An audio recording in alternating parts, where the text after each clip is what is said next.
Yacht vous accueille à la table des bons vivants.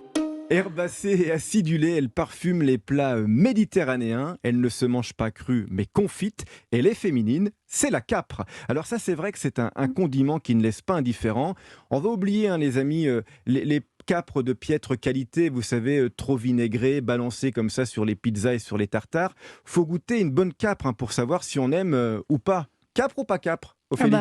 Capre. J'étais pas très capre avant parce qu'effectivement, j'en mangeais des mauvaises. Et puis quand on en goûte des bonnes, on se rend compte que c'est encore mieux que le cornichon, quoi. Et quand la saumure est mal faite, elle emporte tout sur le parfum délicat de la capre. Je suis hyper capre et j'adore ça.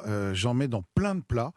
Il n'y a que le dessert dans lequel j'en mets pas, pour être honnête, mais j'en mets dans plein de plats parce que je trouve que ça met et de la texture, parce que quand elles sont justement bonnes, elles sont croquantes aussi, et puis c'est une saveur que j'adore. C'est subtil et délicat, c'est pas que vinaigré. Alors il y en a au sel, il y en a au vinaigre, bien entendu. On va en récolter en Provence dans un instant. Quand on les prend au sel, il faut bien les dessaler, Oui. ça c'est le plus important, parce que sinon, dans le plat, Et c'est je un peu- pense un au peu dur. capre de Salina, c'est une île en Sicile. On parlait de la cuisine sicilienne la semaine dernière.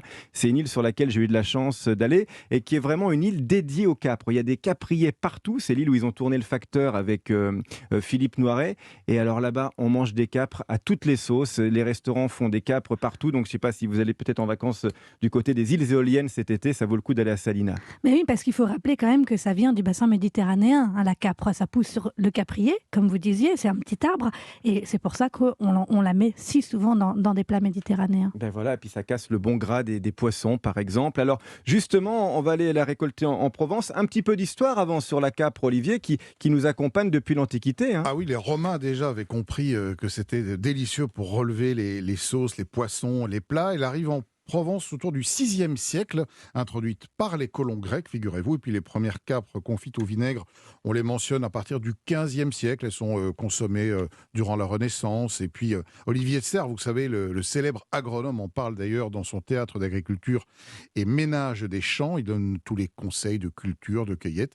Voilà, et puis les capres se sont bien installés aujourd'hui dans le sud de la France. On trouve de merveilleux capriers. Eh ben, vous me faites la transition, Ben camarade. voilà. On y va. Allons-y. Direction Auriol, dans les Bouches-du-Rhône. C'est l'ancienne capitale de la capre en France. C'était en 1800, ça ne nous rajeunit pas.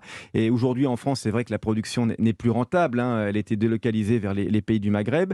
Alors, ils ne sont plus qu'une poignée à produire des capres. Frédéric Michel, le correspondant d'Europe 1 dans le Sud-Est, a rencontré Robin Margier. Il travaille avec ses parents, que je salue, Jean-François et Nelly, dans le domaine de la Michel, au pied de la Sainte-Baume, dans les Bouches-du-Rhône. Alors, que se passe-t-il avant la mise en pot? Écoutez. 15 juin jusqu'au 15 août, ça va être le gros de la production. Donc chaque semaine, on va passer, ramasser les premiers boutons floraux. Et première étape, ça va être de commencer à les confire au vinaigre. Donc on va garder la capre dans le vinaigre à peu près 6 mois, vinaigre classique. Et après, on va changer ce vinaigre et partir sur une saumure où là, ça va être un peu la recette secrète maison de la maman. Ça va être un petit peu de fenouil, un petit peu d'aromates et tout ce qu'on peut trouver de bon en Provence. Pour une consommation à peu près en mars de l'année prochaine.